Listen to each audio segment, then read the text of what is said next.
Hello, this is Spartan Commander, and this is a 959th Rome Total War Brotherhood game that I've put onto YouTube. And what a cracking battle I've got for you today. Fought on one of our custom desert maps here, as you can see. I just want to show you this map a little bit because it is a very undulating ground map. And as I said before in other battle videos, when you've got undulating ground, you have to be very tactical on where you move. Because obviously you want to be on the higher part of the ground, not the lower part of the ground. There, can you see how higher the ground is? And you'll see that Team 2 has got an advantage here because they have got the higher ground. But if you look at the map in general, you will see that it is very undulating ground. And as I say, with an undulating ground map, your tactical ground movement is very important. Here by the rock, you'll see higher ground. That's quite a good position to form your troops up there because then the enemy have to attack up that slope. And I think if I remember correctly, on the other side of the rock as well, yeah, you got higher ground as well. So if you want to form up on that higher ground, once again, the enemy would have to attack up the slope. So as I say, very undulating ground map. Okay, our first teammate is Brotherhood member Skema. Now, Skema has got 18 pikes, yes, 18 pikes and 2 cavalry. Just to let you know, this is a no archer battle, okay? So no archers in this battle. So 18 pikes, 2 cavalry. Quick look at the upgrades. Now you'll see some of his pikes have got 7 upgrades on, an experience stripe, gold shield, gold attack. If you move further on down this battle line, you will see that some of his guys have just got gold shield, gold attack on. Okay, so he has gone for quantity over quality. Okay, he's gone for quantity over quality with 18 pikes. Okay, you can see there, gold shield, gold attack. Normally you need to put experience stripes on the Macedonians because their morale is not very good. We know the optimum upgrades for Macedonian Royal Pikemen are 8 upgrades, 2 experience stripes, gold shield, gold attack. But as I say, he's gone for quantity over quality here. And as I say, I think this is increasingly Skema's faction of choice. He's got very good with them.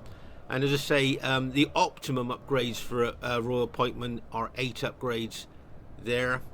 And as I say, just look at the length of those pikes that the enemy troops have got to fight down to try and kill the man on the other end. I know we've looked at pikes before, but there you go. Quick look at his cavalry. I'm thinking he's bought some serious, yes, some serious cavalry there. Look. If you notice, he's got 8 upgrades on, 2 experience stripes, gold shield, gold attack with his companion cavalry. Remember, this companion cavalry has got a massive 9 charge bonus. Remember, the charge bonus is the impact and penetration a unit can do. And with those upgrades on, that's some serious cavalry there. So as I say, with 18 pikes and 2 cavalry, he's gone for quantity over quality there. Be interesting to see what happens there. Our next teammate is Brother Member Royer, who's bought the Armenian faction. Now, he's got 14 infantry and 6 cavalry. If you notice here, you'll see he's got 7 upgrades on his infantry.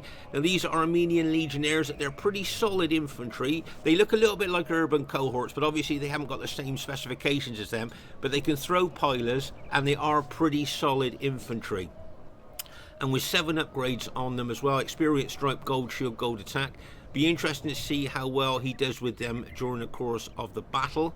But of course, Armenia's real strength is its cavalry. Now there you can see others of his infantry have just got 6 upgrades on, gold shield, gold attack. So he's got mixed upgrades through his infantry. But as I say, the real strength, oh my gosh, count the upgrades.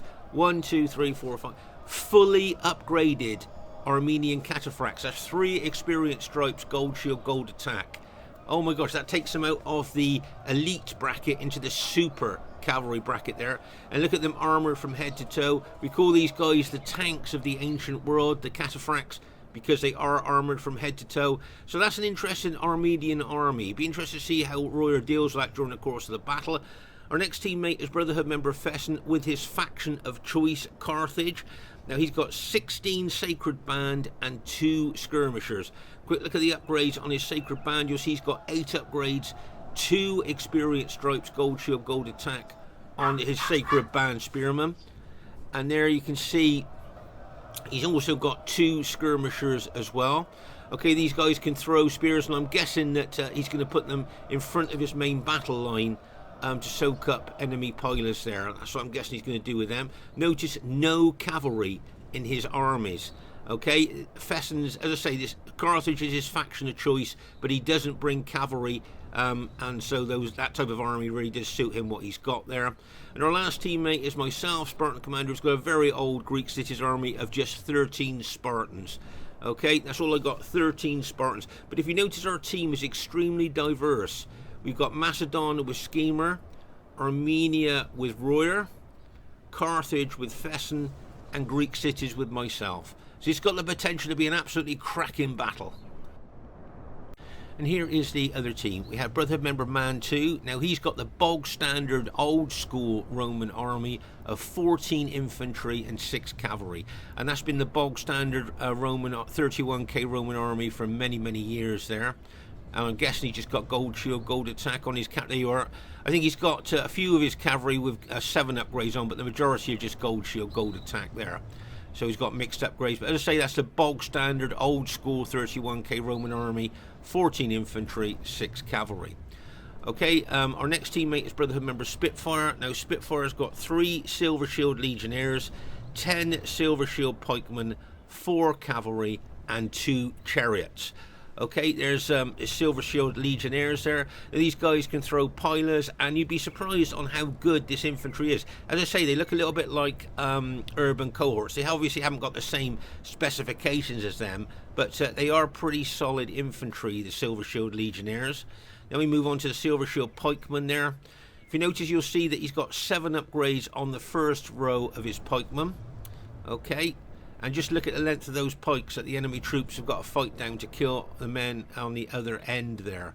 Okay, long pikes there. And his second battle line, if you count the upgrades there, if you look through the pikes, you count them up, you'll see 1, 2, 3, 4, 5, 6, 7, 8. So he's got 2 experienced stripes, gold shield, gold attack on his second pike line there. Okay, so he's actually got staggered upgrades through his battle formation there. That's interesting. Quick look at the upgrades on his cataphracts there. And he's just got gold shield, gold attack on his cataphracts as he spent most of his money on his infantry there. Okay, and then of course he's got the 2 infamous chariots. Now remember, we've talked about chariots before. They got a big fear factor, big attacking specifications, but if they run amok, they become a menace to both friend and foe alike, because they kill both friend and foe alike. And I always say to people, if you're not confident and competent with chariots, you really need to think about whether you want to bring them or not, because when they run amok and they start killing your allies' troops, you can become unpopular quite quickly. So as I say, they are a real double-edged sword, I think, chariots, but they can also be very, very effective too. Okay, their next teammate is a Brotherhood member Vidar. Now Vidar's got 14 infantry and 6 cavalry. Okay, I just want to show you something unusual. A couple of unusual things with his army is you can see his general is an eagle unit. Now that's very rare to see. That's kind of a bit old school there. There's his general up, part of the eagle unit. You don't see that very often these days. It is old school. You used to see it many, many years ago. So as I say, that is a bit old-fashioned, old school to have an eagle unit as your general. And this cavalry formation here, if you have a look at it, now this is a cavalry formation that we used many, many years ago. I remember Brotherhood member Spearman was one of the people that used to use this cavalry formation. If you know, it's just dense, 6 units of cavalry in a real dense kind of arrow formation there, spearhead formation kind of thing there. Very old-fashioned, very old school. Okay, their next teammate, their last teammate is Brotherhood member Cormac. Now get ready for this, okay? Cormac has got 20, yes, 20 infantry units, including 2 morale boosting eagle units. Okay, so there you are. You can see there those 2 morale boosting eagle units. Okay, imagine the firepower that 20 infantry units can bring to the battlefield there. Okay, so, and he's got a lot of morale going on because, of course, he's got the 2 morale boosting eagle units plus his infantry general.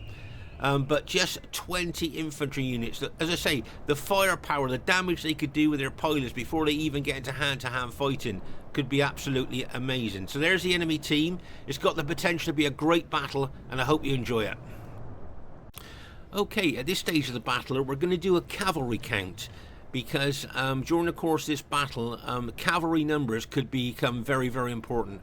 Right, can you see Mantu has got 6 cavalry there? and then we see that Spitfyr got another 4, so that's 10 plus 2 chariots, so that is 12 cavalry and chariots so far. That's 12. Another 6, so that is 18. Okay, remember Cormac's got 20 infantry, no cavalry. Okay, so the enemy have got 18 cavalry and chariots. Okay, just please remember that 18 cavalry and chariots they've got there. Now let's have a look at our cavalry numbers. As I say, this could be very relevant as the battle goes on. Okay, so there we are. We've got 2 there. Skema's bought 2 cavalry there, and Royer has got 6. So we've got 8 cavalry, okay, and they have got 18. Remember that Fesen and myself have got no cavalry at all. So as I say, we've got 8 cavalry, and the enemy team have got 18 cavalry. And as I say, during the course of the battle, you might find that that is very, very important. So please remember that. Enemy team 18 cavalry, our team 8. Now here's an interesting feature of this map that you might not have noticed before. Can you see all these little boulders here? Now I've always fancied fighting in this area for some reason, because even though this looks like quite an anonymous part of the map, I thought it could be quite intriguing. And one battle during the weekend, my army was very battle damaged, and I put it at the back of those boulders, those little boulders here. And as a fresh enemy attacked me, if you notice, the enemy were channeled between those boulders. And of course, when they tried to attack my army, those boulders channeling their troops really killed their charge bonus. Can you see that? So I'm formed up at the back there, and as the enemy charge forward, their troops are just funneled and channeled in between those boulders. And it just killed their charge bonus completely, and our team went on to win that battle, which we were looking that we were going to lose. But because the enemy charged straight through these boulders towards my army to try and finish me off, and they were channeled, and it killed their charge bonus, it really did help us win the battle. So a little anonymous part of the map there. Okay, at this very, very early stage of the battle here, you'll see my old-fashioned, old-school Spartan battle formation there. And what we've decided is the team's going to move over to the right flank there by the rock. Okay, the ground's a little bit more even over there, so I've got to run all the way over there now, and hopefully I won't get intercepted by enemy troops. Okay, that's always a bit of a problem for me, having to run that far. I could be intercepted, but as you can see, a long way to run. And of course, in the desert, you don't really like running that much, because your troops get a lot more tired quicker than they would in other battlefields. Okay, if we move over to the right flank here, you will see that Skema has got a couple of his pike units and his couple of cavalry units on the other side of the rock. If you notice here, though, you'll see that Mantu is moving his Roman SBQR army towards those couple of pike units, and it wouldn't surprise me if Skema retreated them over to his main army there. Okay, so as I say, you can see both Skema and Royer there forming up together. Can you see Spitfyr moving his Seleucid army quite quickly towards Fesen's Carthage army and those Armenian cavalry? Now what I was a little bit worried about was he's going to try and cut me off and try and intercept my Greek cities army as I'm trying to get over to the other flank. But he seems to have stopped there at this stage of the battle. And you can see Fesen and both Royer's Armenian cavalry there kind of running away from that situation. As I say, we're all supposed to be forming up onto the right flank there. Now, if you notice here, you'll see that Mantu is coming round that right flank. Now, he may well look to form up by the rock there where the ground is higher. If you notice there, he may well look to form up there because, as I say, the ground is a little bit higher, and if we attacked him, we'd have to go up the slope. Or he may well decide to come round behind us. We'll just have to wait and see. But as you can see there, I'm running as fast as I can to get over to the other flank. Okay, I'm probably going to be tired when I get over there, but I should try and rest my troops before we get into any hand-to-hand fighting there. Okay, and just hopefully I won't be intercepted on the way over. That's always the risk there when you've got to run a long way over to the other flank. Okay, so as we said a little bit earlier here, Be interesting to see where Mantu's going to settle. It looks to me like he may well try and get in behind us possibly. Or, as I say, he might decide to try and set his army up there on that slightly higher ground by the rock. Be interested to see he's bringing his cavalry round, and you can see that Spitfyr is bringing his chariots round as well. So this is an interesting tactical move here by Mantu coming in behind us. Very aggressive attacking move there, I would suggest. But just to give you a heads up here of what we're thinking, okay, as a team, okay, and I think it's Skema that suggested it, if I remember correctly. Okay, what we want to do is let Mantu get round behind us as much as he wants to, and then what we're going to do, what the team plan is we are going to attack him on force. Okay, so all of us are going to attack him, because if you notice here, he is a long way away from his allies. Okay, his nearest ally is all the way over there, Seleucid Spitfyr. So the further he gets round behind us, the further he kind of gets away from his allies. And just to give you a heads up, the team plan is to attack him. And my Spartans as well, when I get over there, I'll probably throw them in as well, just to try and take Mantu's army out, because as I say, he is a long way away from his allies there. You can see Vidar moving forward as well, and Cormac's making his way over with his 20 infantry and all the firepower that brings to the battlefield, as I say, moving over towards us. Now here you'll see that Mantu is moving further and further behind us, okay? But the further he moves behind us, the more he's kind of moving away from his allies. And is kind of, if his allies wants to get to him, they've got to try and get through us to get to him. Do you see what I mean? So Mantu's army is getting a little bit possibly isolated there. I just wanted to show you something here. Can you see that Cormac is just walking? He's using his years of experience here. Look, he's just walking his army in this desert map. And the reason he's doing that is because he wants his army to be fresh when he gets over to the other flank. Of course, like we said earlier, if he was running in the desert map, his guys would become tired very quickly. Okay, so here you'll see that we've decided to show our hand here now, and we are going to move towards Mantu's army. Now, we've talked about red lines in the past here, but can you see the red line, the edge of the battlefield here? Okay, now what we want to do is just to give you a heads up on this, we want to drive Mantu's army right up to the red line, okay, and then hit him. Okay, that's what we're looking to do. We're going to try and drive him up to the red line, and then all of us are going to hit him there. Okay, just to give you, as I say, a little bit of advance warning there. That's what we're going to do, and we're going to talk a little bit about fighting by the red line a little bit later on, okay? But that's what we're going to do, or what we're going to try and do anyway there. Okay, and as I say, you can see Mantu is a long way away from his allies, but here we are, we're moving over towards Mantu now. Mantu must see what's coming towards him.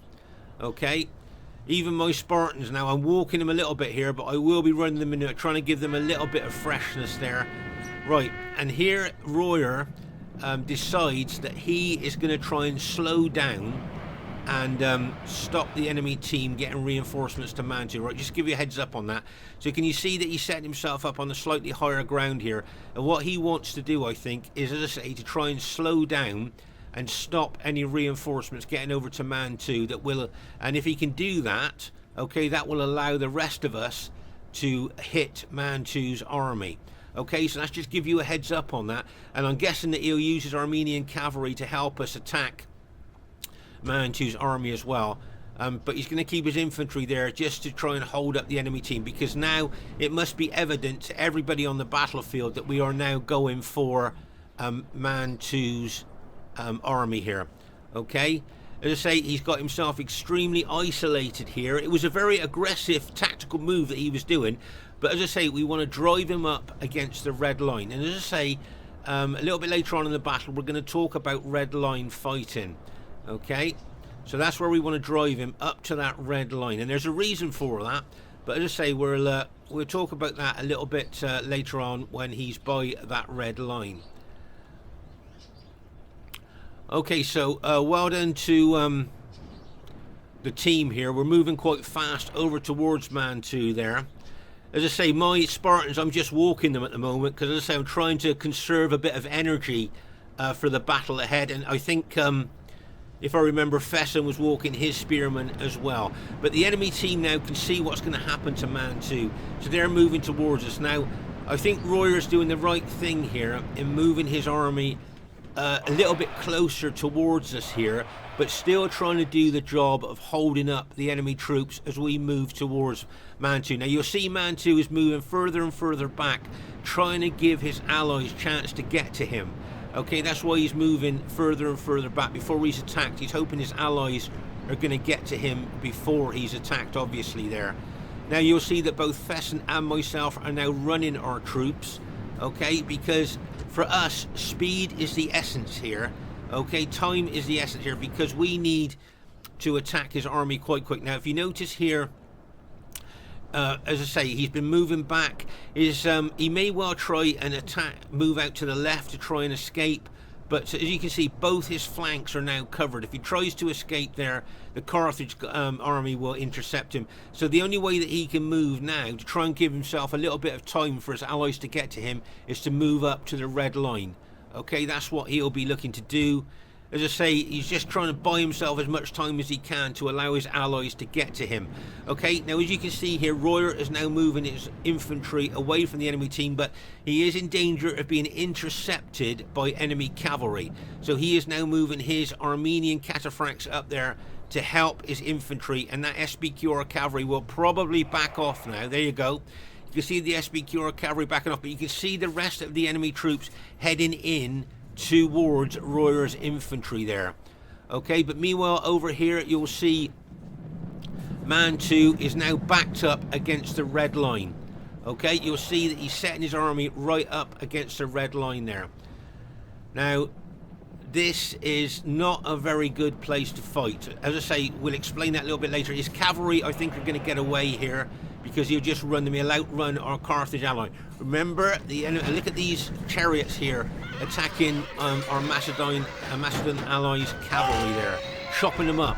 Those Seleucid chariots just literally chopped up those Macedonian companion cavalry. And remember, that companion cavalry had 8 upgrades on, 2 experience stripes, gold shield, gold attack, and they've literally just been chopped up by those Seleucid cataphracts there.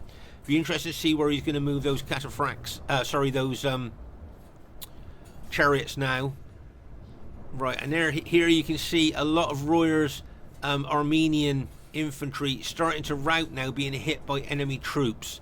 Okay, as I say, Royer's trying to do his best here in slowing the enemy up. He's trying to stop them from getting to Mantu, but he, I think, is going to lose a lot of his infantry there. Okay, as I say, we're still trying to get over to Mantu there to try and take his army out, but as I say, the enemy here are really starting to make Royer's army pay a bit there. As I say, it wouldn't surprise me if Royer takes his cataphracts over to actually attack Mantu's SBQR army there. But there's the chariots, fresh from taking out those Macedonian companion cavalry, charging into the Armenian cataphracts. There, get ready for this. Bang! As they smash into those cataphracts. Oh my gosh. I think they'll find the cataphracts a lot harder to kill than the companion cavalry. And there you are. You can see those chariots have now been routed. Notice that they haven't run amok. They've just actually routed there, which is quite unusual. Right, okay, so here you can see Skema's Macedonian pikes. And I remember he was saying to us, come on, hurry up. We need to hit Mantu before the enemy team can get over to us here. So there you can see the Armenian cataphracts moving forward. You can see my army moving forward and Fesen's army moving forward here. And as I say, just look at how our Armenian ally has used his infantry there to slow the enemy up. He's actually sacrificed his infantry there to slow the enemy up here as we move in to Mantu's army. Now you'll see Skema is already attacked with his pikes. If you notice here, a lot of pilots going into his pike, but he's going to keep his pikes up so our Armenian allies' cavalry can smash through into Mantu's infantry. Can you see that? Can you see that Skema is keeping his pikes up to allow cavalry to charge through? And bang! As they smash into Mantu's army, and now you'll see that the Macedonian pikes are really pushing in. You'll see Fesen's army there has arrived, and I'm going to charge my Spartans in as well. Right, okay, so there you are. You can see Fesen's army. There's my army arriving on the battlefield there to charge in. But as I say, I believe that all of Royer's Armenian infantry has now been taken out. Okay, so he sacrifices infantry there, holding back the enemy team there, allowing us to be able to get to Mantu. Okay, so I'm now going to charge my infantry there, and I'm hoping Fesen is going to charge his spearmen in as well into Mantu's army. Okay, so as I say, being on the red line is not a good place to fight. Okay, here you can see us all pushing in there.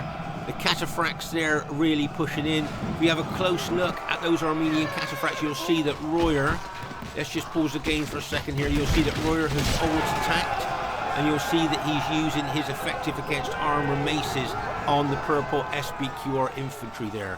Okay, and they will be doing a lot of damage to, remember, those are effective against armor maces, so the heavier the armor, the more bonus he gets, and Roman infantry are heavily armored there. I'm a bit worried about the enemy cavalry maybe charging into the rear of Skema's pikes there. You can see that SBQR cavalry, I think of Vidar's there, or Mantu's looking to charge in. Here comes my Spartans. Okay, I'm not going to put my spears down. I'm just going to charge in using a secondary weapon, the sword, hoping that the charge bonus that my Spartans have got will help to rout the SBQR army of Mantus here. Okay, so I'm not putting the spears down. I'm just running in with a secondary weapon, the sword, and just hoping, as I say, that the charge bonus there of my Spartans there will help to finally rout Mantu's SBQR army there. Okay, so the reason it's not a good idea to fight on the red line, okay, so you can see a lot of his troops there are routed. Once they go over the red line, that's it, there's no chance of rallying. Then there's a big unit here, look. What's that, 66 men, 78 men there. Now, if they were on any other part of the battlefield and they routed, there's a good chance they'd rally and come back into the battle. But once, no matter how big the unit is, go over that red line, that's it, there's no coming back. So that's why fighting on the red line, if you can avoid it, you know, just don't do it, because you know, if your units get routed, they go over the red line and then they never come back to the battle, no matter how many they've got. As I say, one of his units there got 78 men in. It's going to go over the red line and it's just not going to come back. So all of Mantu's infantry has now been taken out, and there's no coming back for that infantry at all. So as I say, red line fighting is something I wouldn't advise you to do. As I say, these units here with those numbers would have probably rallied on any other part of the battlefield, but as I say, over the red line they don't come back. Okay, so here you'll see that Fesen's got his Carthage army there ready to face the enemy troops, but we now have got to turn our attention to all these enemy troops coming in behind us. And as I say, remember, the enemy have got 18 cavalry and chariots, and we've just got 8 cavalry. Okay, and I know we've lost one of our Macedonian cavalry there. And as I say, you can see all those enemy troops routing there. But Mantu's still got his cavalry left. Okay, so Mantu's lost all his infantry, but still got his cavalry left there. And of course, our Armenian ally, Royer, he's lost all his infantry, but he's still got his cavalry left as well. So it's kind of a bit even, really. As I say, there you are, that's the last of Royer's infantry there that have been routed. So, as I say, we've taken out all of Mantu's infantry, but they've taken out all of Royer's infantry. So it's kind of a bit even at the moment. But as I say, we need to now turn our attention to the enemy. Now, the last thing we want to do is be fighting on the red line. Okay, after what you've just seen with what happened to Mantu's army, we don't want to fight on that red line. So we need to come away from there. If you notice, the ground is a little bit raised here. That's why Mantu went up onto that particular part of the map, because the ground is a bit raised. So that's where we are. We're a little bit raised there, but we need to come away from that red line if we can. As I say, we don't want to happen to us what's just happened to Mantu. There's a lot of pilots here from Vidar's SBQR troops going into Fesen's Carthage troops here. But this is Fesen's battle formation here, his standard battle formation that he's tried and tested, and he finds it very effective for his style of play. Remember, everybody's battle formation is different. It just you just build it to your kind of style, the way that you actually want to play the battle there. Okay, you can see there that Armenian cavalry are at the back, and as I say, we need to get away from that red line. Okay, that's the last thing we want to do, is be fighting on that red line. If we're attacked there, we don't want our units being driven over that red line and never coming back. So we need to attack, really, I think. Nice move here by Skema. Can you see he's closing off the avenue for the cavalry, for the enemy cavalry there? He's actually closed that avenue off, as well as Fesen's infantry there. He's linked up with those spearmen, so that stopped cavalry coming round our flank. So that was a nice little tactical move there by Skema and Fesen there. Now here you'll see that Fesen is now using his Carthaginians to attack. Okay, at one stage he was just very defensive, but now you'll see he's using his Carthaginians to attack there. He's got very good with Carthage, his faction of choice. Here you'll see a whole unit, by the looks of it to me, of Carthaginians were taken out by pillars alone. Okay, you can't see any dead enemy troops around those spearmen there because they were all killed by pillars. And over here, look, there's some more of our troops have been killed by pillars as well.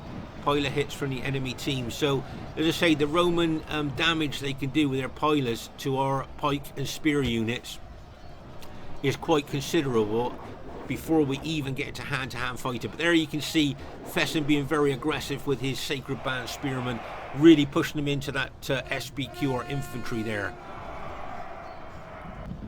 Now, just to say here, can you see my Spartans moving forward? Now, just to give you a heads up on this, I'm looking to go for Cormac's 20 infantry units. Okay, that's what I'm looking to do. I'm going to try and pin and hold and kill as many of those 20 infantry units as I can. Here comes a cavalry hit here by Vidar, and bang! As he smashes into the flank of some of Fesen's fighting infantry there. That was a big hit there by Vidar. He was hoping to, I think he was hoping to rout a couple of Fesen's units there. But remember, Fesen's units have got 8 upgrades on, 2 experience stripes, gold shield, gold attack. Pause the game for a second here. Okay, so can you see my Spartans charging forward? Now what I'm going to do, I'm going to go through Fesen's forward units there and start attacking those SBQR units. But my aim is to get through to the red Julia units of Cormac there. Okay, and if I have to go through those Seleucid pikes is there as well, that's what I'm going to look to do. But here you can see Vidar being really aggressive with both his infantry and his cavalry there. Okay, very, very aggressive there with infantry and cavalry. But as I say, I'm looking to try and punch a hole through the enemy line there with my Spartans. Look at the Vidar charging his cavalry, and again, like a bang! Straight in to the spears of Fesen's Carthage Sacred Band there. I think he was hoping that the combination of his infantry and cavalry might break through there.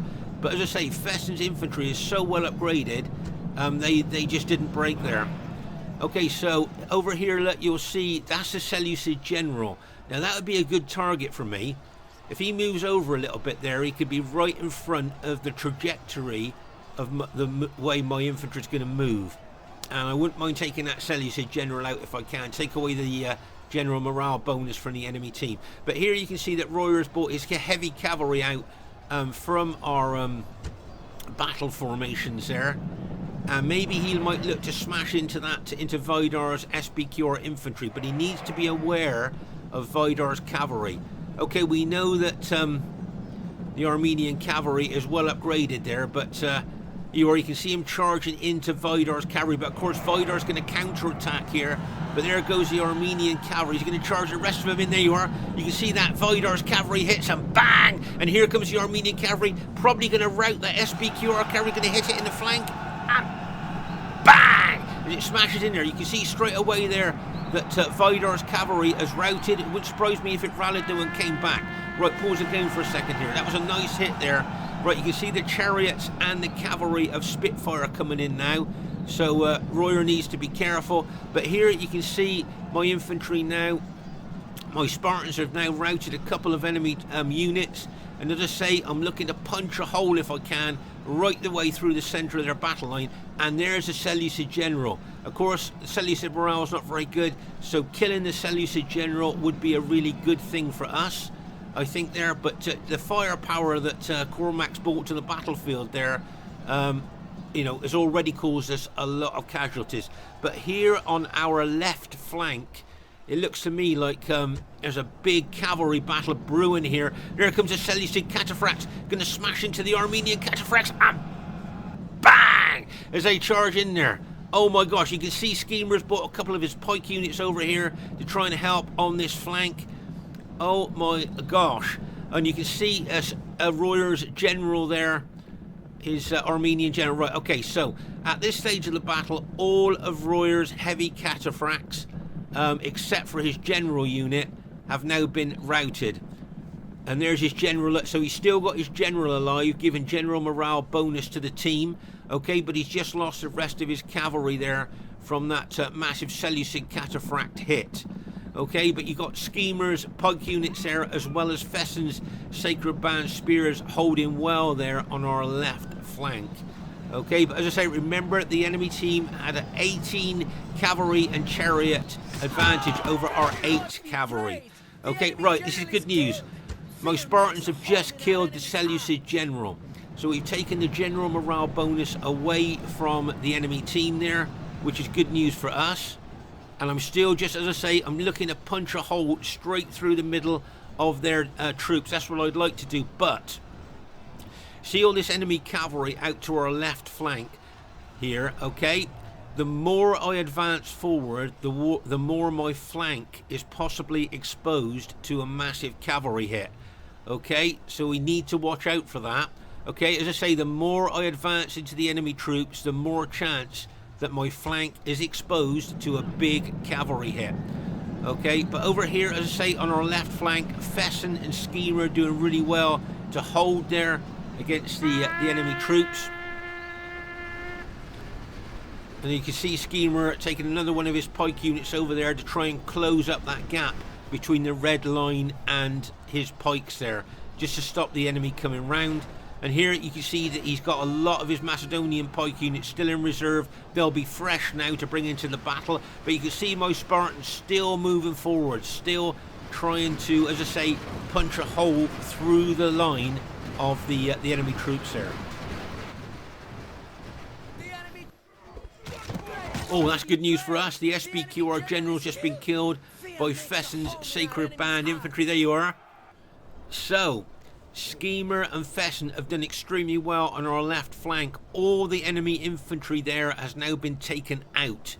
So that's really good. Fesen and Skema there held that left flank of ours extremely well against really aggressive enemy attacks there. So our left flank is pretty secure, but we need to watch that enemy cavalry there. And meanwhile here, as I say, I'm still advancing into the enemy troops with my Spartans. As you can see, they're still moving forward into them there, still being aggressive. But remember, my troops, because they've been fighting for a long time now in the desert, they can start getting tired. There you can see them close up fighting there. Remember, if your troops get tired or very tired, their morale drops and they're more susceptible to routing. But you can see there that I'm moving forward into those enemy troops. Okay, so as I said earlier, the further I moved forward, the more my flank is exposed to a heavy attack. And there's nothing covering my flank there. I've got no troops there. And all this cavalry, if it gets, say, settled about there, could then smash into my Spartans and potentially cause a mass rout. Okay, you can see my Spartans there like have caused a little bit of a salient, haven't they? Can you see that? They're sticking out from the my main allies' battle line there, and has caused, as I say, caused a bit of a salient there. And the enemy team could look to nip that salient out. I'm just thinking there, if the cavalry charged in there on my left flank and Cormac attacked with more of his infantry there, that could be a bit of a problem there. You can see all that enemy cavalry getting really locked and loaded there on our left flank. Right, let's pause the game for a second here. So here you can see I've got some of my units fighting in that direction. Okay, two of my units are kind of broken through there, if you like, if you notice there, and I've got units fighting in that direction as well. So there you are. You can see I've got Spartans fighting in different directions there, and you can see my allies moving forward here, and you can see that Skema has kind of closed off all the avenues for enemy to try and get round behind us there with his pikes. So well done to Skema there, and he's kept a lot of his pikes fresh as well to bring into the fray. But all that enemy cavalry there looks to me, you know, if they hit us right, they could cause a mass rout. Just look at the weight. Think of the charge bonus of all those cavalry units combined smashing into us there. So as I say, that kind of looks a little bit of a worry to us, I think, to be honest. Right, can you see Cormac now is throwing in some of his Julii infantry into my units there? Okay, can you see that? He's thrown a lot of his Julii units into attacking my Spartans, because you can see what the enemy team plan is here. They're going to attack my Spartans with infantry and cavalry. Okay, I noticed Cormac's charging a lot of his Julii infantry into my infantry. Okay, meanwhile here you'll see that both Skema and Fesen are now attacking with their fresh pikes and spears going into the enemy Julii troops there. Okay, so well done to Skema and Fesen, both doing that. But this cavalry here, just look at that, locked and loaded. Just think of all the charge bonus in those cavalry units, all ready to smash in. And as I say, Cormac is very aggressively attacking my Spartans with his Julii infantry as well. But just watch this massive cavalry hit this could be the end of the battle. This could be a battle move, a winning move here. Here comes the cavalry charging in, and bang, as they smash in. Oh my gosh, look at that. Oh, I think that's my general dead. My Spartan general has just been killed. Look at the impact and penetration of that cavalry. Oh my gosh. And my whole general unit has just been completely wiped out. Not routed, but completely wiped out by that massive cavalry hit there. Oh my gosh. And it didn't have to weaken a lot of my Spartans as well. I was expecting to see possibly a mass rout there. That was one heck of a hit. Right, pause the game for a second here. So I got a couple of units there trying to kill that Julii general is what I'm trying to do with those couple of units. I got the bulk of what's left of my troops here, which I'm going to move up further to try and go for that Julii general. But those cavalry smashing into the flank of us there, I was expecting, as I say, to see a possible rout of all my Spartan units there with that massive impact.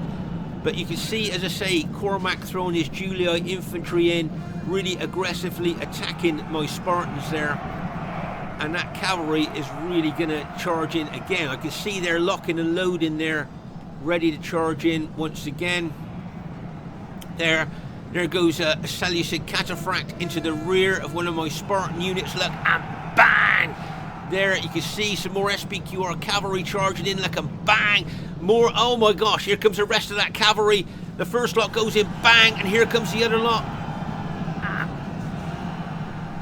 Bang, as they smash into our troops there. Oh my gosh. Look at the impact and penetration of that cavalry still going on into our troops, look. Oh my gosh.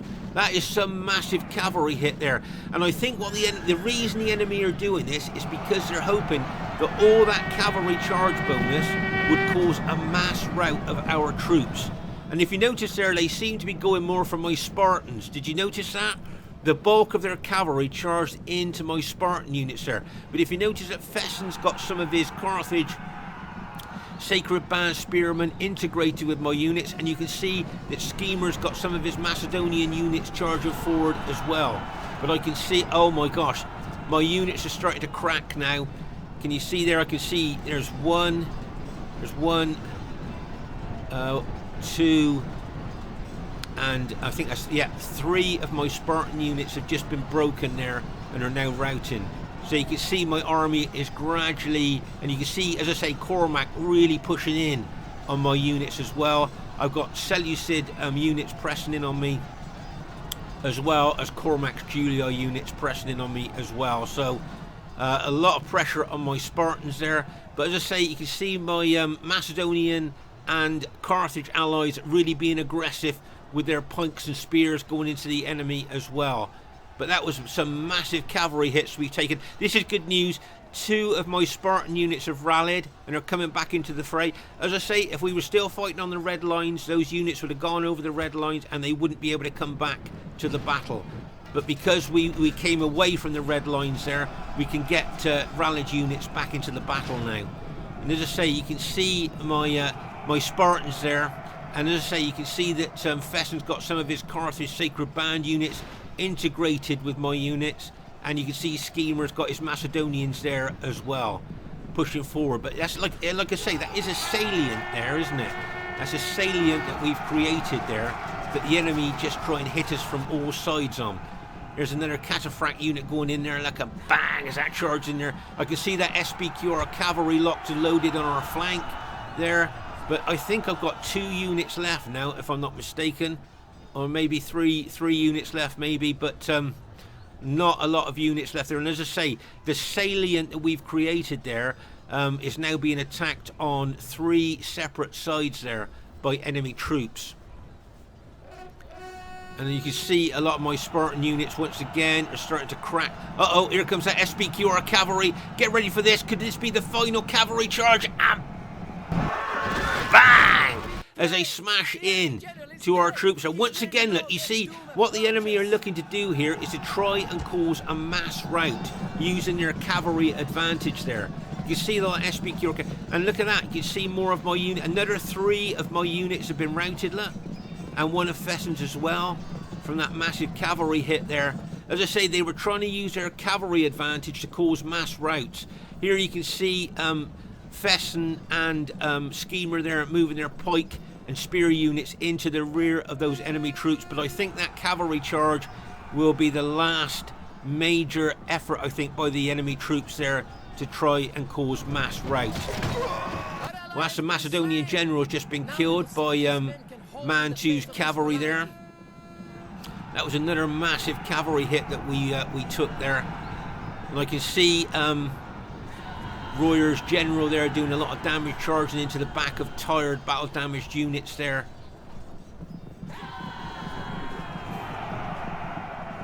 Right, let's just pause the game for a second here. So at the moment I think I've got 1 unit left. They were out of my 13 Spartans with their 2 hit points, really good specifications, 1 unit left. And all the rest of my units now have been routed. There you are. And they're all tired as well, look, so their morale would be low. Their battle proficiency won't be that good either when they're tired. And as I say, 1 unit left. And I'm still trying to kill that Julii general with that 1 unit. I remember that, just kept fighting all the time. And you can see here, as I say, Fesen and Skema are pushing their pikes and spear units into the fray here. It wouldn't surprise me now if we saw a lot of enemy units starting to rout now with the pressure of the pikes and the spears coming on them. And they've been fighting for a long time as well, those enemy troops in the desert. So that Julii general still alive, look. Oh, now he's been routed. Julii general has now been routed, and he's just been killed by Macedonian and Carthage spears and pikes there. And it looks like our team has managed to go on and win the battle there. There's the SPQR general's just been routed there. So yeah, it looks like our team has managed to go on to win the battle there. And as you notice here, Royer's got 1 unit left, his general unit. Okay, and there's his general still alive there. He's done well, look, kept his general alive, giving morale bonus to our team. So well done to Royer there. But him and me has got something in common, okay, and that is I've only got 1 unit left as well. So there you are, Royer and myself, we just got 1 unit left each. So that just goes to show how tough the fighting really was there. Just to have 1 unit of Spartans left and 1 Armenian unit there. Very, very tough fighting there. As I say, over here on the red line, this is where, as I say, you saw earlier, we attacked Mantu's army and drove his routing units over the red line, never to return to the battlefield there. So he really pinned him up against the red line there, which is what we wanted to do. I remember it was Skema that shouted that out to the team as soon as we saw Mantu coming around behind us. Okay, so you can see a lot of dead troops there. And as we look across the battlefield over here, a lot of dead troops. That's where the, I think it was the Armenian cataphracts were hit by the Seleucids and SBQR cavalry there. A lot of dead cavalry there as well, as you can see. Oh my gosh. Just by looking at the piles of dead, you can see how intense the fighting was there, can't you? There's the carcass of the chariots there that were brought into the fray. Let's say as we move across the battlefield there, just look at those dead there. Oh my gosh, I see a lot of Spartan red cloaked dead there amongst the battlefield casualties there as we move, just looking across there. And of course over here, this is where Royer sacrificed his Armenian infantry there to slow down and stop reinforcements getting to Mantu. So that was a nice teamwork, bit of teamwork there, sacrificing his army there, his infantry there, just so that we could finish off Mantu's army over on the red line there. So well done to Royer there. And there you go. As I say, great battle. Okay, so the first thing I'd like to say is really well played to everybody in the game there. I thought everybody played really well. And as you can see, it was an average victory. I thought looking at the units that we had left, it might be close, but obviously we just must have edged into the average there. Highest kills in the game, unusually, go to myself. There, 2,100 there kills. So I'm very pleased with that. But remember, it's how the team plays that have enabled me to get those kills. Okay, it's not just me, it's the way that the team played there. And if you notice, I've got the smallest army on the battlefield by far. Can you see how small my army is in comparison to the rest of the armies there, but still managed to get the highest kills? As I say, well done to my teammates there for enabling me to get those kills, just the way they played there. So well done to them. Well done to Mantu. Now, bearing in mind, we destroyed his infantry on that red line. Look at the massive kills that he got. So really well done to Mantu. He did really well there, I thought, to get those kills. Well done to Spitfyr. He got over 1,000 kills, so he'll be pleased with his Seleucid army there. Well done to Vidar. Great kills as well. Look at the kills that he got. Really good kills there for Vidar. And well done to Cormac. He got over 1,000 kills, but I think he'll be disappointed with those kills, bearing in mind the massive army, 20 infantry units he bought. He got the largest army, on, Roman army on the battlefield there. So well done, guys. Well done to Fesen there. Second highest kills in the game with his faction of choice, Carthage. So really well done to Fesen. Well done to Royer. He'll probably be a bit disappointed with the kills that he got. He got less than 1,000 kills, but him holding up the enemy troops there while we attacked Mantu, that was a really sacrificial tactical move that he did there. So well done to Royer. And well done to Skema. Got some good kills with his Macedonian army there. So really well done to him there. Faction advantage then, like to ask you that. Okay, we got Greek cities, Carthage, Armenia and Macedon. Okay, and they got Rome, Seleucid, Rome and Rome. So which team do you think had faction advantage there? Okay, so what I'd like to say is just do a shout out here to both Fesen and Skema. Okay, over the months I've been watching the way that they use both Carthage for Fesen and Macedon with Skema, and they have both got really good with those two factions. And I would suggest to Skema that he should really start using Macedon a bit more as his faction of choice, because he's got so good with them. Now we know that the Greek clan were the best clan on Rome Total War with the pike and spear factions. They practiced for hours and hours to become the best clan on Rome Total War with the pike and spear factions. And I think from what I've seen, the way that Skema and Fesen are using Carthage and Macedon, if the Greek clan were still on Rome Total War and they weren't in a clan, I think the Greek clan would try and recruit those two, because I think both Fesen and Skema Fesen with Carthage and Skema with Macedon there have become so good with those factions that I'm pretty sure the Greek clan would want to enroll them into their clan if the Greek clan was still going. So that's how good I think they've become. Okay, we play RTW every Friday, Saturday and Sunday night. Come and join us. Spartan Commander saying bye for now.